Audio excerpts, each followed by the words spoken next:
মিজানুর রহমান আজহারীর নাম শুনেছেন না? আরে ভাই শুনছেন তো, নাম শুনছেন না আপনারা? আপনাদের যশোরে কিন্তু আমাদের প্রিয় আজহারী হুজুরের জানুয়ারি মাসে প্রোগ্রাম আছে। হ্যাঁ, আপনারা ওটা হয়তো আসলে খুলনার ওই দিকে আকিস ফাউন্ডেশন উদ্যোগে হতো, তো ওটা খুলনার থেকে চেঞ্জ করে যশোরে দেওয়া হয়েছে। দেখবেন যশোরের পুরো মাটিটাই ওই তারিখে ইসলামের ঘাঁটি হয়ে যাবে যুবক ভাইরা আমার। শুধুমাত্র যশোর মনিরামপুর থেকে নয়, কুষ্টিয়ার থেকে, ঝিনাইদহ থেকে, চুয়াডাঙ্গার থেকে, প্রত্যেকটা জেলার থেকে প্রত্যেকটা মানুষ যশোর মুখে যাত্রা করবে সেই দিন, ঠিক কিনা বলে? আমি এটা বলা মূল উদ্দেশ্য না, আমার উদ্দেশ্য আর একটা। আজহারী সাহেবের আপনারা অনেকে চিনবেন, হয়তোবা যুবকরা বিশেষ করে চিনবেন। আজহারীর একজন নানা ছিলেন, তার নাম হচ্ছে গোলাম সারওয়ার সাইদি হুজুর। দেখছেন না আপনারা কেউ কেউ? আরে আমি আসিফ হুজুরের চেহারা কি সুন্দর, ওনার বয়স 50+। ওনার চেহারা দেখলে মনে হয় একটা ছেলেদের নূর, একটা মুক্তা ঝরছে, এত সুন্দর চেহারাটা। উনি প্রায় একটা কথা বলতেন, আজহারীর নানা। উনি বলতেন, নামাজ নাই যার ঈমান নাই তার। নামাজ নাই যার মুসলমান হিসেবে পরিচয় দেওয়ার কোন যোগ্যতা নাই, তাই যুবক ভাইরা আমার, ঠিক কিনা বলো? নামাজি বান্দার সামনে যখন মালাকুল মউত আসবে, মালাকুল মউতের চেহারার রং হবে সাদা ফর্সা, তার দেহের জামা হবে সাদা জুব্বা, আর তার চেহারায় হবে লম্বা লম্বা চাপদাড়ি, and he will be looking like a very attractive, energetic, handsome young man. তার চেহারা এতটা সুদর্শন হবে, তার চেহারা এতটা মুচকি হাসি থাকবে, নামাজি বান্দা তার চেহারা দেখেই খুশিতে আত্মহারা হয়ে যাবে। সুবহানাল্লাহ পড়ে সবাই। নামাজি বান্দার সামনে মালাকুল মউত ডাক দিয়ে বলবে, এই নামাজি বান্দা, কোনো টেনশন নাই, ইয়া আইয়াতুহান নাফসুল মুতমাইন্না উখরুজি ইলা মাগফিরাতিল্লাহি ওয়া রিজওয়ানিহি। এই প্রশান্ত আত্মা, আসো আসো, বের হয়ে আসো। তুমি বের হয়ে আসবা, আল্লাহর জান্নাত তোমার জন্য অপেক্ষায় অপেক্ষমান রয়েছে। সুবহানাল্লাহ না, সুবহানাল্লাহটা আরে দিল থেকে বলেন সবাই সুবহানাল্লাহ। আচ্ছা, আমার হাতে এটা কি? কথা বলতে ভয় পান কেন? এটার নাম কি ভাইরা? আচ্ছা, একবার সবাই, ডানের ভাইয়ারা, সামনের ভাইয়ারা, বামের ভাইয়ারা, লুক অ্যাট দিস টিস্যু। বলেন তো এটা কি গোল না চারকোনা? হ্যাঁ, গোল না চারকোনা? আল্লাহর হাবিব বলেছেন, কাফাম মিন নাকফানিল জান্নাহ ওয়া হানুত মিন হানুতিল জান্নাহ।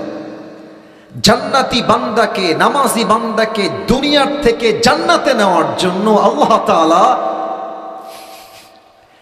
জান্নাত থেকে একটা লাল রেশমি রুমালের কাপড় জান্নাত থেকে দুনিয়াতে পাঠাই দেবে। জান্নাতে রাখবে, ইল্লিয়িন তথা আপনার রূহকে নিয়ে সঙ্গে সঙ্গে জান্নাতের ঠিকানায় পৌঁছায় দিবে। আল্লাহু আকবার। এবার আসেন, বেনামাজি বান্দার মরণ কত ভয়ঙ্কর হবে। আজকের মাহফিলে অনেকে এসেছেন, আপনারা রাগ করবেন না। অনেকে আজকে এশারের নামাজটাও পড়ে নাই, ফজরটাও পড়বে না, লিখে রাখেন আপনি। এশাও পড়ে নাই, বাসায় গিয়ে ঘুমায় যাবে, ফজরটাও পড়বে না। এত লাইট, এত ক্যামেরা দিয়ে কি লাভ যে তাফসীর মাহফিল থেকে মানুষ নামাজি না হতে পারে, ঠিক কিনা বলে? নামাজি বান্দার সামনে মালাকুল মউত আসবে, আমাকে দেখা কেউ মিস করবেন। আমার দিকে তাকান, হাদিসগুলো প্র্যাকটিক্যাল ভাষায় বলা ট্রাই করছি। মালাকুল মউত যখন জমিনে নামবে, দেহের রং হবে নীল, ব্লু কালার, নীলাভ বর্ণের চেহারা। তার জামা হবে কালো কুচ্ছিত ব্ল্যাক কালার। তার এক পা থাকবে জমিনে, হেড তথা মাথা থাকবে আকাশ বরাবর, বিশাল বিশাল। বেনামাজি মুরব্বী যখন মালাকুল মউতের কুচ্ছিত চেহারা দেখবে, যুবক মুরব্বী দেহটা থর থর থর থর থর থর করে কাঁপবে কাঁপবে। মালাকুল মউত ধমক দিয়ে বলবে, ইয়া আইয়াতুহান নাফসুল খাবিসা উখরুজি ইলা গাযাবিল্লাহ। বেনামাজি বান্দা, বের হয়ে আয়, আল্লাহর গজবের দিকে, জাহান্নামের দিকে বের হয়ে আয়। বের হবে না।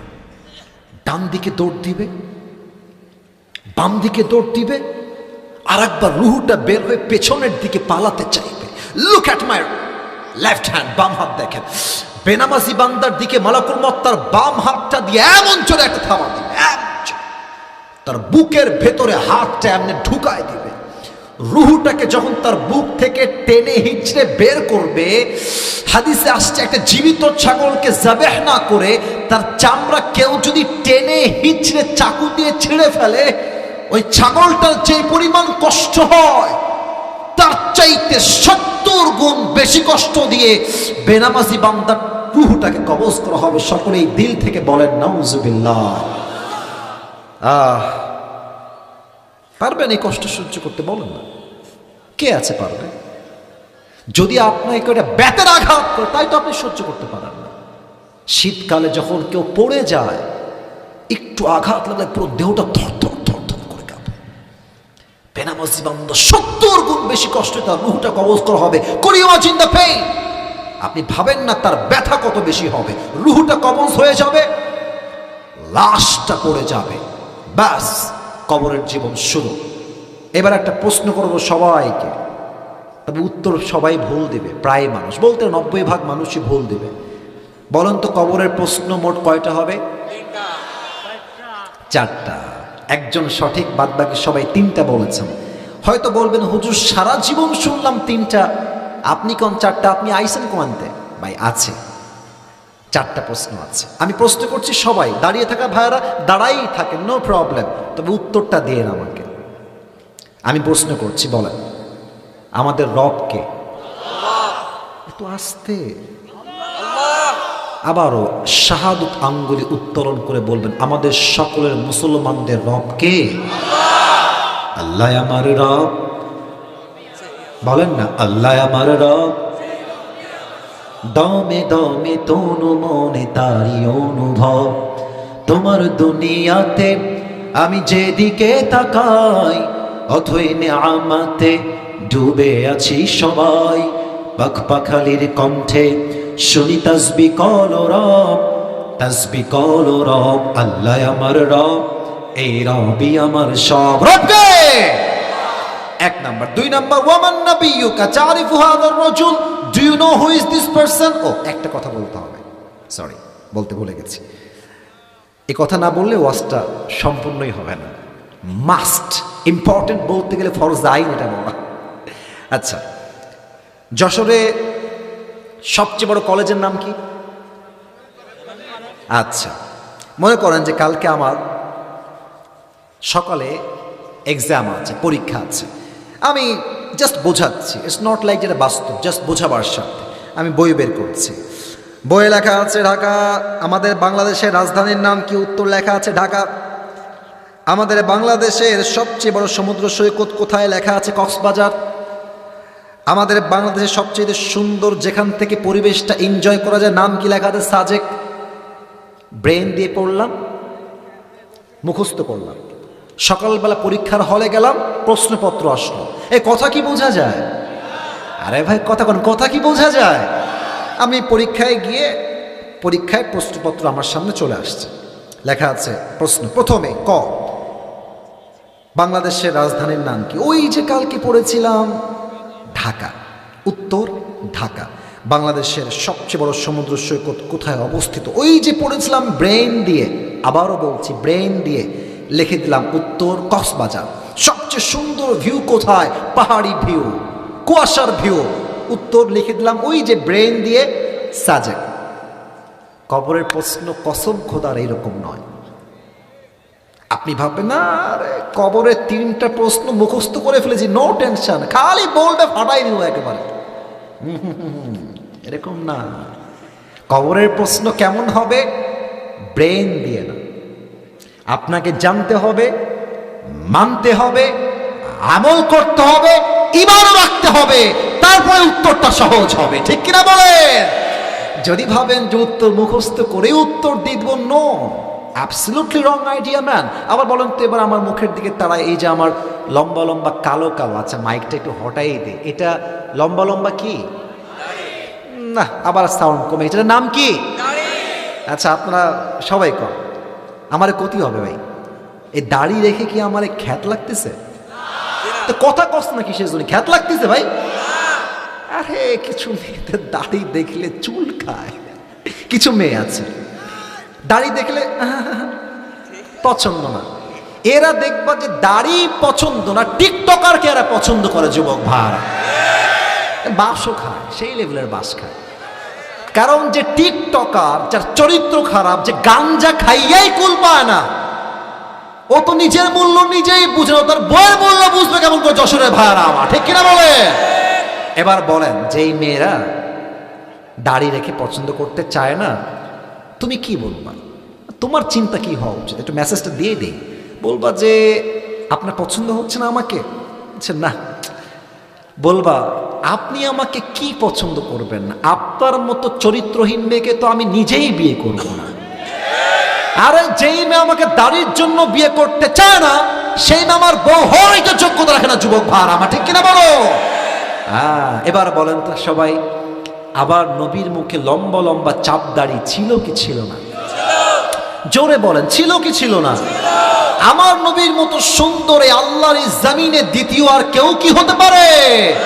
যাদের চেয়ে সুন্দর তুমি, নবী আমার কামলিওয়ালা, দো জাহানের বাদশাহ তুমি, প্যারা নবী সাল্লাল্লাহু আলা, দো জাহানের বাদশাহ তুমি, প্যারা নবী সাল্লাল্লাহু আলা, যাদের চেয়ে সুন্দর তুমি, নবী আমার কামলিওয়ালা। সুবহানাল্লাহ পড়বেন না তো সবাই?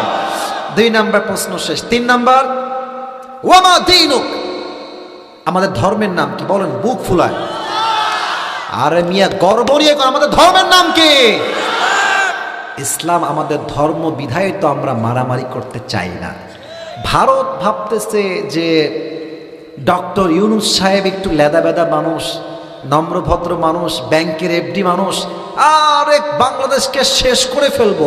আর ওই যে হকার সাংবাদিক একটা আছে, বাংলাদেশ থাকবে না বেটা, তুই বাংলাদেশে আয় না। এই দেশের 1 ইঞ্চি মাটি আমার কলিজার তাজা বুকের রক্ত দিয়ে স্বাধীন করা মাটি যুবক বাংলা। চট্টগ্রাম নিবা তোমরা, আসো না। এমন একটা যুদ্ধ হবে, এর নাম হচ্ছে গজওয়ায়ে হিন্দ। হিন্দুস্তানের সঙ্গে যুদ্ধ হবে, তবে সেই যুদ্ধে কাফেরদের বিজয় হবে না, মুসলমানরা বিজয় অর্জন করে আনবে যুবক ভাড়া আমার, ঠিক কিনা বলো? আমরা মুসলমান, তবে হ্যাঁ, স্বামীর কাছে বউ গেলে স্বামীর শক্তিও বেড়ে যায়, বউয়ের শক্তিও বেড়ে যায় যুবক ভাড়া।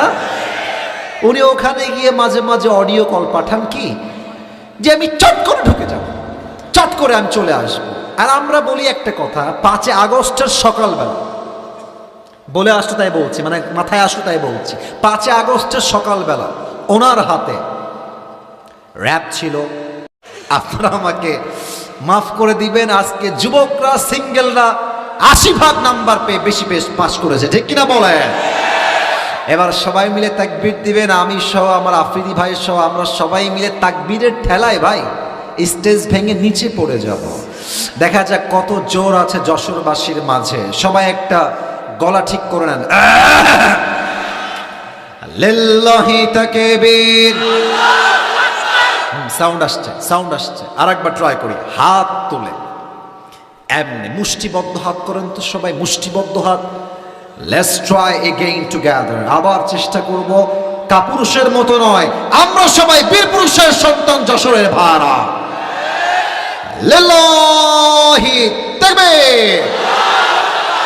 আল কোরআনের আলো, আল হাদিসের আলো, কোরআন হাদিস যেখানে, আলেম ওলামা যেখানে,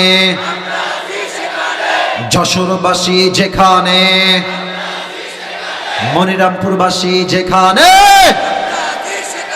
আল্লাহ তাআলা কবুল করুন। সকলেই আমরা দিল খুলে, জবান খুলে পড়ছি আমিন।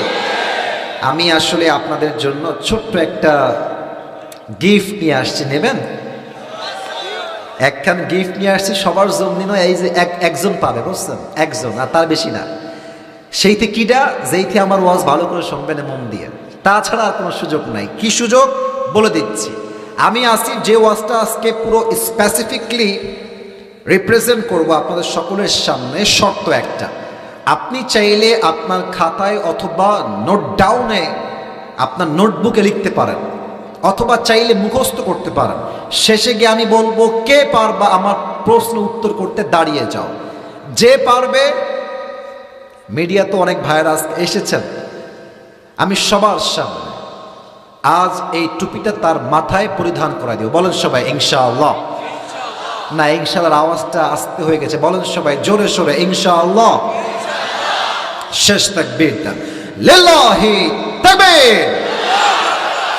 আজ আমরা অল্প সময়ে ছোট্ট একটা বিষয়কে হাইলাইট করব কোরআন থেকে, হাদিস থেকে। আমি জাস্ট শব্দের নামটা বলছি, সবাই আমাকে বলবেন সেই শব্দটা কি। আমি বলছি, আজ আলোচনার সেন্ট্রাল থিম বা সাবজেক্ট ম্যাটার হচ্ছে the life of hair after, পরকালের জীবন। বলেন সবাই যশোরের ভাইরা, দুনিয়ার জীবন না পরকালের জীবন?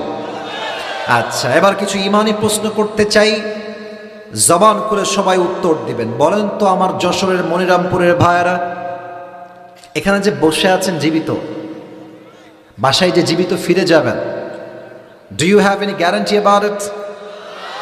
শুনি নাই, কারো কি গ্যারান্টি আছে কোনো? নাই। কুল্লু নাফসিং দাইকাতুল মাউত, everyone has to take the test of death. প্রতিটা মানুষকে মৃত্যুর স্বাদ গ্রহণ করাবে একজন। আওয়াজ দিয়ে বলেন সবাই, তিনি কে? 2 নম্বর প্রশ্ন, বুঝে শুনে উত্তর দিবেন, না বুঝলে চুপ থাকবেন, no problem at all, but বুঝে থাকলে উত্তর কেউ বাদ যাবেন না। বলেন তো সবাই, দুনিয়ার জীবনটা কি অধিক উত্তম না আখিরাতের জীবনটা অধিক উত্তম? আমি যশোরের সাউন্ড এইবার পাচ্ছি। দুনিয়ার জীবন বেশি উত্তম না আখিরাতের জীবন বেশি উত্তম? এটার দলিল এই কোরআনের যুবক ভাইয়ারা, মুরব্বী আব্বা জানরা, বলেন তো সবাই আছে না নাই? 30 নম্বর পারা সূরাতুদ দুহা, আমার আল্লাহ তাআলা বলছেন ওয়ালাল আখিরাতু খায়রুল লাকা মিনাল উলা। আমি আল্লাহ রাব্বুল আলামিন আখিরাতের জীবনকে দুনিয়ার জীবনের চাইতে হাজার হাজার গুণ বেশি উত্তম বানিয়েছি। কোন সুবহানাল্লাহ। The life of hereafter is much more better than this worldly life. আল্লাহ তাআলা বলছেন দুনিয়ার জীবনের চাইতে আখিরাতের জীবনকে হাজার হাজার গুণ বেশি উত্তম বানিয়েছে। 100 আওয়াজ দিয়ে বলেন সবাই, তিনি কে? 3 নাম্বার প্রশ্ন, এটাই শেষ প্রশ্ন। শেষ ভালো যার, সব ভালো তার। আচ্ছা, আমাকে আগে দেখেন, মানে প্রশ্ন করার আগে আমাকে দেখেন। আচ্ছা, আমার ফেস, আমার মানে স্ট্রাকচার, আমার দেহ লম্বা সব দেখে আপনার কি মনে হচ্ছে আমার বয়স অন এন অ্যাভারেজ মোটামুটি আমার বয়স কত হতে পারে যশোরের ভাইয়েরা? 50 বছর কে কয় রে? এই 25-30 এরকমই তো মনে হয়। আচ্ছা, এখানে এমন কোন মুরব্বী কি আছেন যেই মুরব্বীর বয়স, আবারও বলছি, এখানে এমন কোন মুরব্বী কি আছেন যেই মুরব্বীর বয়স 50-এর বেশি? কে আছেন একটু হাত তুলবেন। 50-এর বেশি, আপনার বয়স তো 50+। এই তো আমার সভাপতি সাহেবই বসে আছেন, ওদিকেও আছেন, এদিকে তাকান, বলেন এবার উত্তর দেন। আমি বলি, বলেন সবাই, দুনিয়ার জীবন কি বেশি লম্বা না আখিরাতের জীবন বেশি লম্বা? আরে কত বেশি লম্বা আপনাকে জানতে হবে তো, কত বেশি লম্বা একটু বুঝতে হবে, আপনাকে ইমাজিন করতে হবে। You have to feel it, you have to imagine the matter. আপনাকে অনুধাবন করতে হবে আখিরাতের জীবন কতটা লম্বা। 30 নম্বর পারা সূরাতুন নাজিআতের সর্বশেষ আয়াত, আল্লাহ তাআলা বলছেন কান্নাহুম ইয়াওমা ইয়ারাউনাহা লাম ইয়ালবাথু ইল্লা আশিয়াতান আও দুহাহা। 30 নম্বর পারা সূরাতুন নাজিআতের সর্বশেষ আয়াত 46 নম্বর আয়াত, আল্লাহ তাআলা বলছেন দুনিয়ার মানুষ যখন মারা যাবে, 80 বছরের মুরব্বী আব্বাজান যেই দিন মারা যাবে, 100 বছরের মুরব্বী আব্বাজান যেই দিন মারা যাবে, পরকালের জীবন যখন শুরু হয়ে যাবে, পরকালের জীবনটা এত এত এত বিশাল লম্বা মনে হবে। 80 বছরের মুরব্বী ডাক দিয়ে বলবে, আল্লাহ আমার কাছে এই 80 বছরের হায়াতকে এত এত ছোট মনে হচ্ছে, আমার মনে হচ্ছে পরকালের জীবনটা এত বেশি লম্বা, আমার কাছে দুনিয়ার 80 বছর হায়াতটা আজকে একটা সকাল কিংবা একটা সন্ধ্যার মতো মনে হচ্ছে। আল্লাহু আকবার। 80 বছর একটা হায়াতকে মানুষ ভাববে দুনিয়ার একটা সকাল কিংবা একটা সন্ধ্যা। Could you imagine? How much long time it is, কতটা লম্বা সময় হবে পরকালের জীবনটা, লম্বা লম্বা হায়াত হবে পরকালের জীবনটা। এবার আমি সবাইকে একটা আবদার করতে চাই, যারা বসে আছেন চোখটা 3 সেকেন্ডের জন্য সবাই বন্ধ করবেন, সবাই, কেউ বাদ যাবেন। আর একটা কথা, কেউ যদি ওয়াজের মাঝে উঠে যায় ও লুঙ্গি টাইনা ধরে বসাই দিবেন, তবে খুলে যেন না যায়, সাবধানে বসাই দিবেন। কারণ বছরে একটা দিন ওয়াজ মাহফিল, 12টা পর্যন্ত ওয়াজ না করলে আমার মুরব্বী যুবক কারো কলিজাই ঠান্ডা হবে না আজকের মাহফিলে, ঠিক কিনা বলে? আমি কিন্তু সবার দিকে চোখ দিয়ে আছি, কেউ যেন উঠে না যায়। আবারও বলছি, সবাই চোখটাকে জাস্ট 3 সেকেন্ডের জন্য বন্ধ করবেন। কেন বন্ধ করবেন আমি বলছি। এই পরকালের জীবনটাকে আমি কয়েকভাবে হাইলাইট করব। আবার বলছি, পরকালের জীবনটাকে আমি ভাগাভাগি করে হাইলাইট করব। আমি আজকে বলবো যে পরকালের জীবনটা শুরু হবে কেমনে, আমাদের মৃত্যুটা হবে কেমনে, আমাদের মৃত্যুটা আমরা মালাকুল মউতকে ফেস করব কেমনে, যুবকের মৃত্যু কেমন হবে, নামাজি বান্দার মৃত্যু কেমন হবে, বেনামাজির মরণটা কেমন হবে, কবরের জীবন যে শুরু হবে, হাউ ইট উইল স্টার্ট, পরকালের জীবনটা শুরু হবে কেমনে, আমরা যে আবার দুনিয়ার জীবন থেকে বিদায় নেওয়ার পরে জীবিত হব, আমরা আবার জীবিত হব কেমনে, সেই যে বিচার দিবস কায়েম হবে, বিচার দিবসটা কায়েম হবে কেমনে, হিসাব হবে কেমনে, মিজানের পাল্লায় আমল নামা ওজন হবে কেমনে, আমরা জান্নাতে যাব কেমনে, জাহান্নামে যাব কেমনে, এই পুরো টপিকটাকে ইন ডিটেইলস আমি আজ কোরআন থেকে হাদিস থেকে হাইলাইট করব। বলেন সবাই দিল থেকে ইনশাআল্লাহ। এবার চোখটা সবাই বন্ধ করেন, আমিও বন্ধ করছি সবার সাথে। 3 গোনার পরে খুলবেন। চোখ বন্ধ। 1 2 3, চোখ খোলেন। সবাই চোখ খুলে আমার চেহারার দিকে সবাই তাকান। আজ আমরা বসে আছি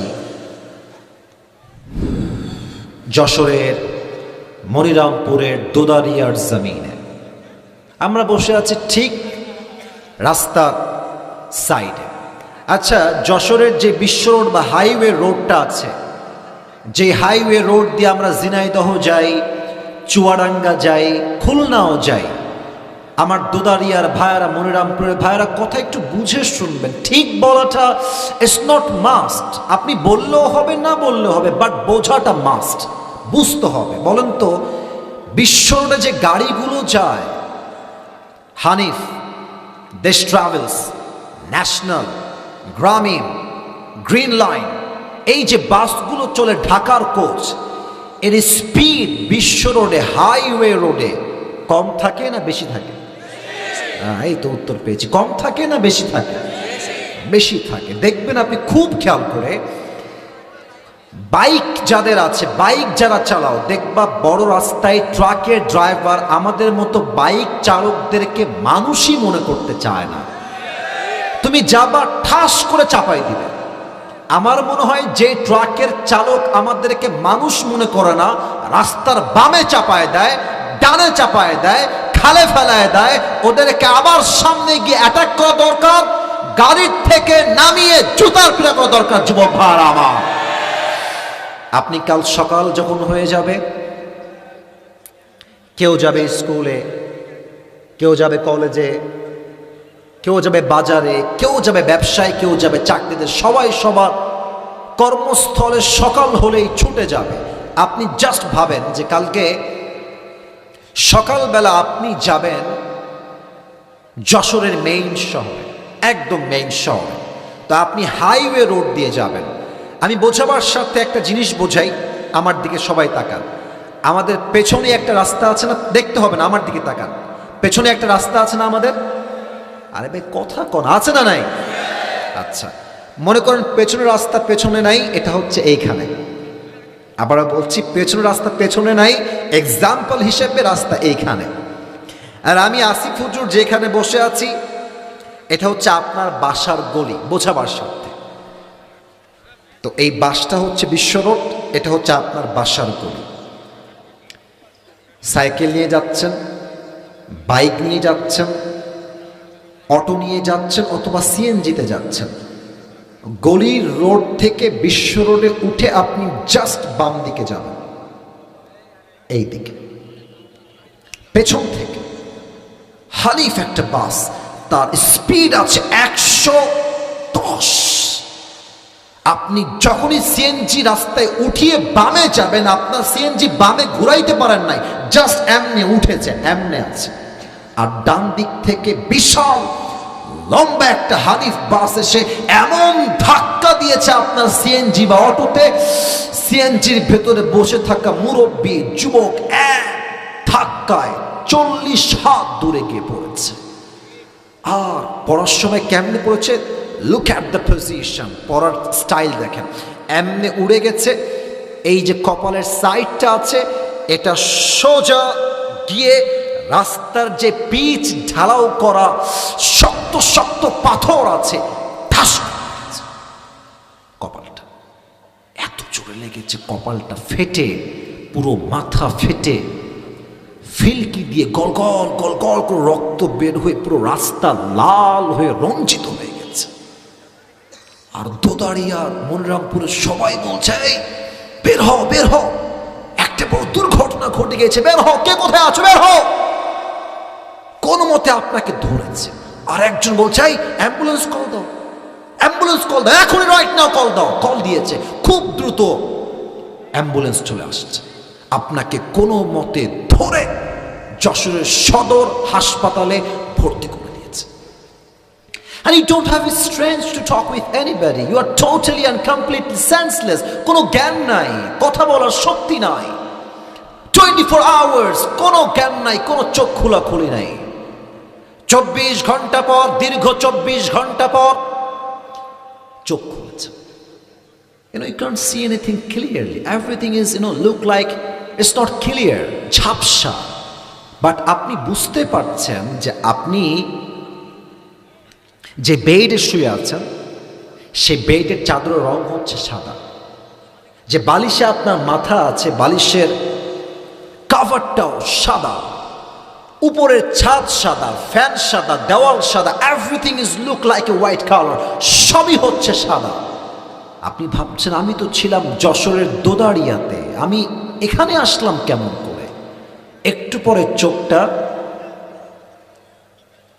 একটু ক্লিয়ার হয়েছে, দেখছেন পায়ের সামনে বিশাল লম্বা একটা গ্লাস ফিটিং করা গেট, আর গেটে লম্বা লাল অক্ষর লেখা আছে, আপনি যেই রুমে এখন শুয়ে আছেন, এই রুমটার নাম হচ্ছে ICU। এটা হাসির কথা না। আইসিইউতে কখন নেওয়া হয়? যখন একটা মানুষের আর কোনো আশঙ্কাই থাকে না, last stage of your life, জীবনের শেষ মুহূর্তে আপনি পদার্পণ করে ফেলেছেন। ওই দিন আপনি কি ভাববেন জানেন? আপনি কি ভাববেন জানেন? ইস, আমি কেন সুদ খাইলাম, আমি কেন ঘুষ খাইলাম? প্রত্যেকটা তাগড়া যুবক ভাববে, ইস আমি রাতের বেলা পর্নোগ্রাফি ব্লু ফিল্ম কেন দেখলাম। প্রত্যেকটা যুবক ভাববে, আমি হারাম রিলেশনশিপ কেন করলাম দুনিয়ার বুকে। প্রত্যেকটা যুবতী মেয়ে ভাববে, ইস দুনিয়াতে আমি পর্দাশীল কেন হতে পারলাম না।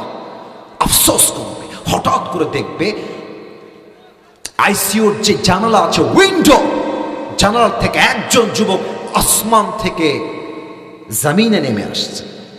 মুরব্বীরা আমাকে বলেন তো, যুবকরা বলেন তো সবাই, যে জমিন থেকে নয় আকাশ থেকে নেমে আসে, সে কি মানুষ হয় না ফেরেশতা হয়? আরে এটা কে রে, কই থেকে আসলো, নাম কি?